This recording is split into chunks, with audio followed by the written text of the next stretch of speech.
मैं डॉक्टर पुनीत चावला वास्तु मंत्रा में आपका स्वागत करता हूं।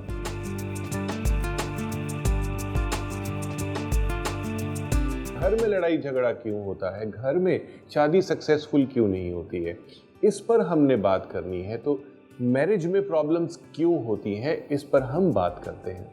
सबसे मेन इम्पॉर्टेंट एरिया होता है मैरिज का एक बेडरूम, जहां पर हम सोते हैं, जहां पर हम आपस में इंटीमेट होते हैं, बातचीत करते हैं, मन की बात करते हैं।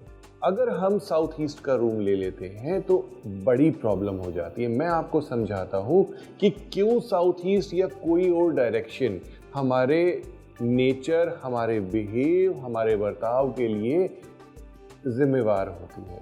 साउथ ईस्ट एक फायर डायरेक्शन है। मैं हमेशा से बोलता हूँ, आप सब लोग अगर वास्तु में विश्वास करते हैं तो आपको भी मालूम होगा कि सब वास्तु कंसल्टेंट कहते हैं कि साउथ ईस्ट में किचन होनी चाहिए, यहाँ अग्नि होनी चाहिए, यहाँ जनरेटर होना चाहिए, यहाँ इन्वर्टर होना चाहिए।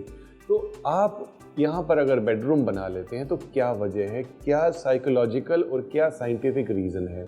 सन जब राइज करता है, साउथ ईस्ट में आता है, तो यहाँ पे बहुत ही हार्श एनर्जी होती है और वो साउथ ईस्ट में उसकी रोशनी पड़ती है और वो रूम जो है फिजिकली भी और एनर्जी वाइज तप जाता है। उसके अंदर बहुत हाई ग्रेड ऑफ एनर्जीज आ जाती हैं जो कि बहुत ज़्यादा इरिटेटिंग होती हैं।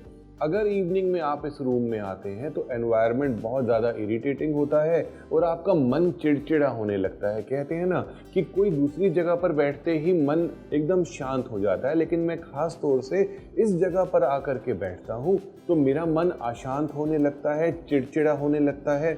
ऐसा करता है कि किसी से लड़ाई झगड़ा करूं या सामने वाला कोई कुछ भी बोलता है तो उसकी बात को हमने अपोज करना है। साउथ ईस्ट का रूम स्पेशली यही चीज़ें क्रिएट करता है। अग्नि बहुत पावरफुल होती है। अगर हम अग्नि को ठीक से मेंटेन नहीं करते तो हमारी लाइफ को स्पॉइल कर देती है।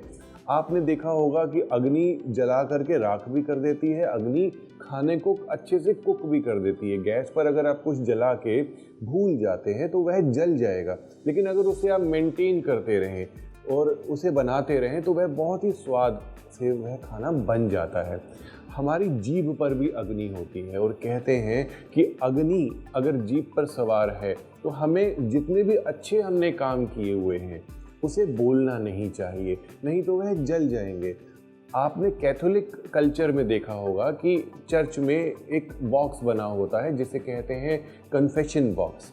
अगर इस बॉक्स में जा कर के आपके जो भी बुरे किए हुए काम हैं आप बोल देते हैं फादर के सामने या कन्फेशन बॉक्स में जा कर के, तो वह बर्न हो जाते हैं और आप उससे दोष मुक्त हो जाते हैं, यानी कि आपने मन से रिपीट कर दिया।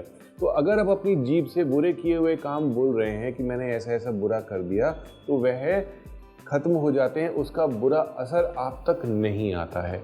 इसी तरीके से अग्नि को कंट्रोल करना बहुत ज़रूरी है। तो साउथ ईस्ट का कमरा आपने नहीं लेना है, बिल्कुल भी नहीं लेना है। अब वेब, मोबाइल और टीवी पर उपलब्ध